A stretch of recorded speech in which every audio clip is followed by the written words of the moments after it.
Olá, meus queridos, bem-vindo à família de Deus. Ficamos um tempinho aqui sem produzir vídeos no canal, mas hoje vamos dar continuidade à nossa série de crescimento na graça para aprendermos aqui as doutrinas básicas da nossa fé. Hoje, conforme prometido, abordaremos um tema que causa muita confusão entre os irmãos, o tema da Trindade Divina. Antes, deixa eu fechar isso aqui. Pronto, fica melhor assim. Pessoal, primeiro a gente precisa colocar aqui que a palavra Trindade, ela não aparece em nenhum lugar da Bíblia. Trindade é um termo utilizado para explicar um aspecto da natureza de Deus. Então, irmãos, se não está na Bíblia, não existe Trindade, é isso? Cuidado, meus irmãos. Essa é a importância de meditarmos na palavra de Deus. Quando a gente estuda de verdade, a gente percebe que isso é muito comum na Bíblia. Por exemplo, na Bíblia também não aparecem as palavras onisciência, onipresença, onipotência. O que nós encontramos são informações que nos dão base para a compreensão desses atributos divinos. Por exemplo, o Salmo 139, quando diz que Deus sabe perfeitamente tudo o que pode ser sabido, que conhece os nossos pensamentos, ele está falando da onisciência de Deus. Quando lemos em Lucas 1,37, por exemplo, que nada é impossível para Deus, estamos falando da onipotência do Senhor. Quando o autor de Provérbios diz que os olhos do Senhor estão em todos os lugares, está em todo lugar, contemplando os maus e os bons, estamos falando da sua onipresença. Então, repito, Trindade é um termo utilizado para explicar um aspecto da natureza de Deus. Não adianta pensar que é fácil compreender a Trindade, porque não é mesmo.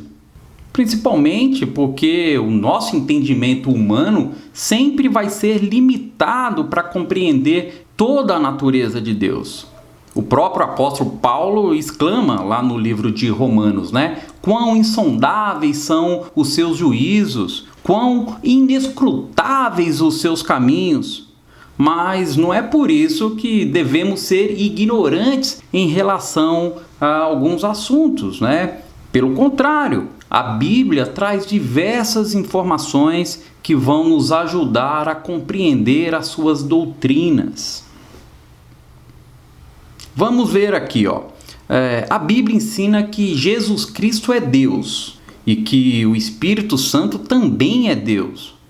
Mas como aceitar isso na nossa mente? Se Jesus é Deus, o Espírito Santo é Deus e Deus é Deus, então são três deuses? Não, é exatamente isso que a doutrina da Trindade procura demonstrar, a unidade de Deus.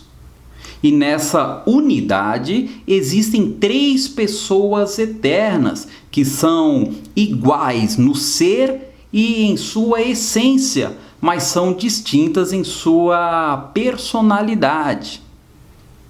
Três coisas nós temos que ter em mente. Uma é uma questão ontológica, ou seja, quanto ao seu ser ou a sua essência, Deus é um. Quanto à sua personalidade, Deus é três. Então, para compreender, precisamos separar a ideia de essência e a ideia de personalidade. Nós não podemos dividir a essência de Deus, mas também não podemos confundir as pessoas de Deus. A distinção entre as pessoas da Trindade é algo muito claro. Veja, por exemplo, quando Jesus fala aos seus discípulos. Ele diz: eu rogarei ao Pai e ele vos dará outro Consolador para que fique convosco para sempre. Cuidado, não é que Deus aparece às vezes como Pai, às vezes como Filho, às vezes como Espírito Santo, como se ele fosse um ator trocando de personagem, Cada pessoa da Trindade possuem características próprias e muitas vezes elas exercem atividades distintas. Foi o Pai que enviou o Filho, foi o Filho que morreu na cruz e é o Espírito Santo quem habita em nós. Apesar da distinção entre as pessoas, existe uma perfeita concordância. Nenhuma das pessoas age independente das outras. E onde um está, o outro também está. Lembra? Quanto à sua essência, Deus é um. As três pessoas são iguais no ser, no poder e na glória. O Pai é chamado de Deus, o Filho é chamado de Deus e o Espírito Santo é chamado de Deus. O Pai pratica obras divinas, o Filho pratica obras divinas e o Espírito Santo também pratica obras divinas. O Pai recebe honra de Deus, o Filho recebe honra de Deus e o Espírito Santo também recebe honra divina. O que muitas pessoas questionam é que no Novo Testamento a Trindade fica muito evidente, principalmente com a declaração da divindade de Jesus, com a declaração da divindade do Espírito Santo, no próprio batismo de Jesus, onde vemos claramente a ação das três pessoas da Trindade. Mas e no Antigo Testamento? Já que temos que tomar a Bíblia, toda por inteiro como nossa base, como que fica essa questão no Antigo Testamento? Então, vamos lá. Algo que a Bíblia deixa muito claro é que há um só Deus. Nós encontramos essa afirmação tanto no Antigo Testamento quanto no Novo Testamento. Eu, particularmente, acredito que uma exposição mais explícita da Trindade no Antigo Testamento talvez poderia causar algum tipo de confusão para o povo de Israel, principalmente por causa da grande tendência politeísta da época, Estamos aqui falando da antiguidade, no surgimento da escrita na Mesopotâmia, aproximadamente 4.000 a.C., e sabemos por estudos antropológicos aí que o ser humano, que os judeus já se destacavam por ser a única nação monoteísta.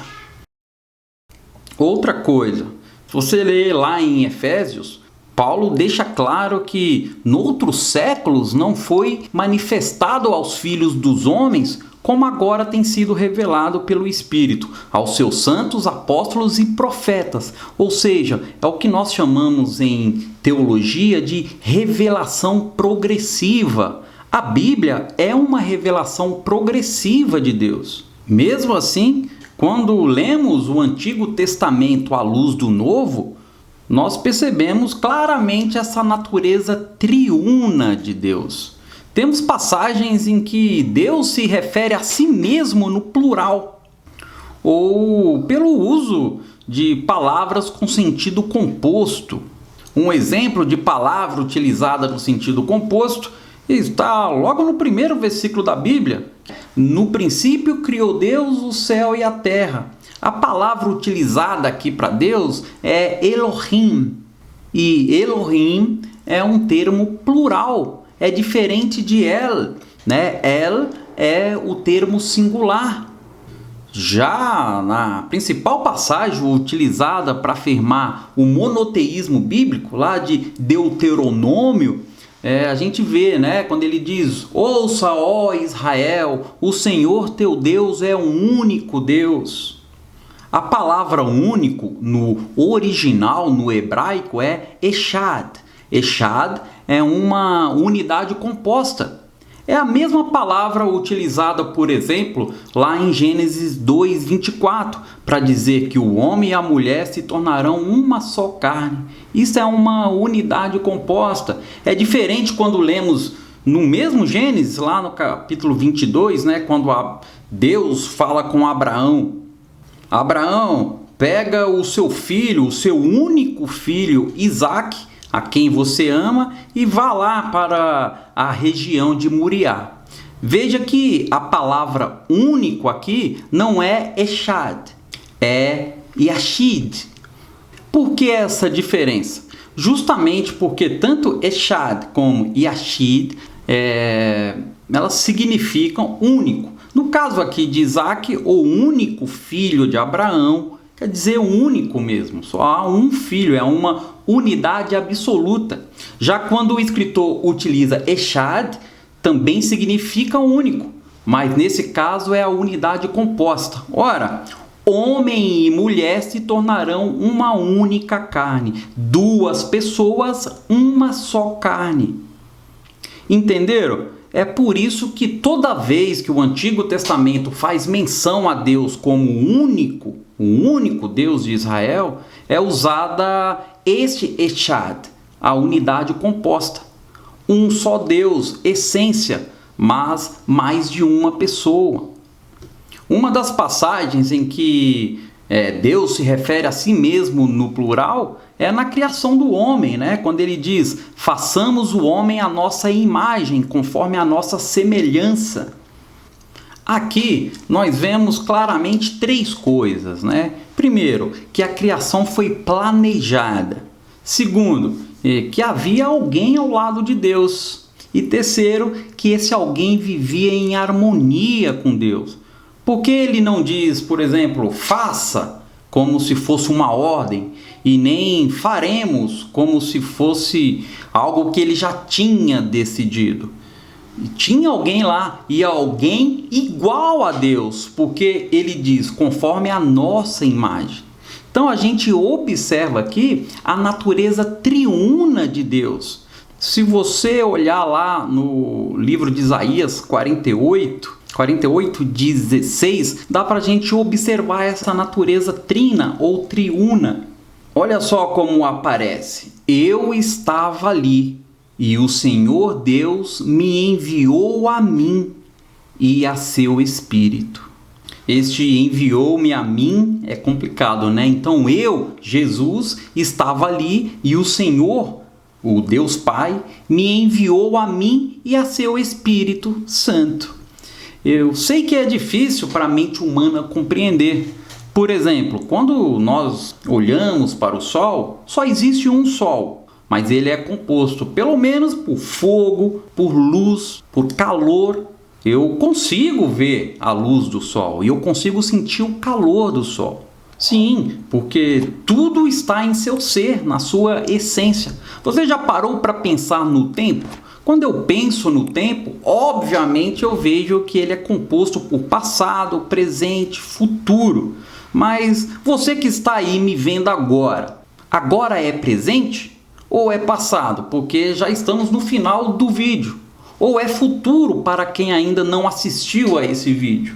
Veja que temos dificuldades para colocar as gavetinhas separadas no nosso cérebro de uma coisa que na verdade é uma só, o tempo.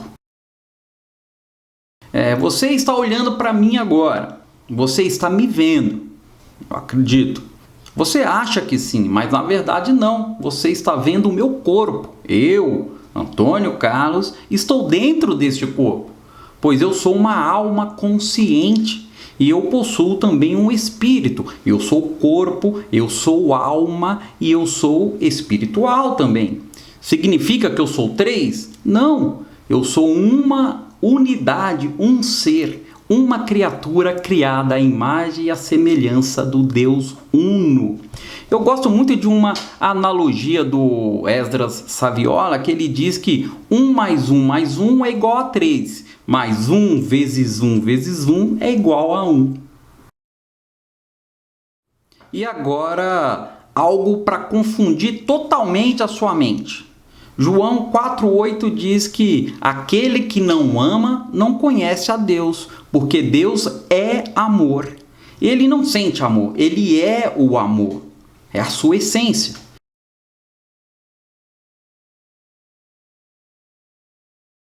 Então, se Deus não tivesse amado alguém antes da criação, ele só saberia o que é amar após ter criado alguma coisa. E desta forma, ele teria aprendido então alguma coisa, ele teria aprendido algo e não seria perfeitamente imutável. Então, quem Deus poderia ter amado antes da criação se nada existia a não ser Ele próprio? Ou com quem que Deus poderia ter se relacionado antes da criação se não havia ninguém lá com Ele? Ao mesmo tempo, o primeiro versículo de João nos diz que Jesus estava com Deus. No princípio era o Verbo era Deus e o Verbo estava com Deus. O Verbo se fez carne, habitou entre nós. Mas o que eu quero extrair aqui é como alguém pode estar com alguém e ser alguém ao mesmo tempo. Então, meus irmãos, a Trindade ou a triunidade de Deus é um grande mistério. Algo totalmente além da nossa possibilidade de compreensão. Mas, mesmo com esse desafio intelectual, o verdadeiro cristão, ele vive a Trindade. Ele conhece o amor e a justiça do Pai, tem em Jesus Cristo, seu Senhor e Salvador, e experimenta a comunhão e a consolação do Espírito Santo. Portanto, ide e fazei discípulos de todas as nações, batizando-os em nome do Pai, do Filho e do Espírito Santo.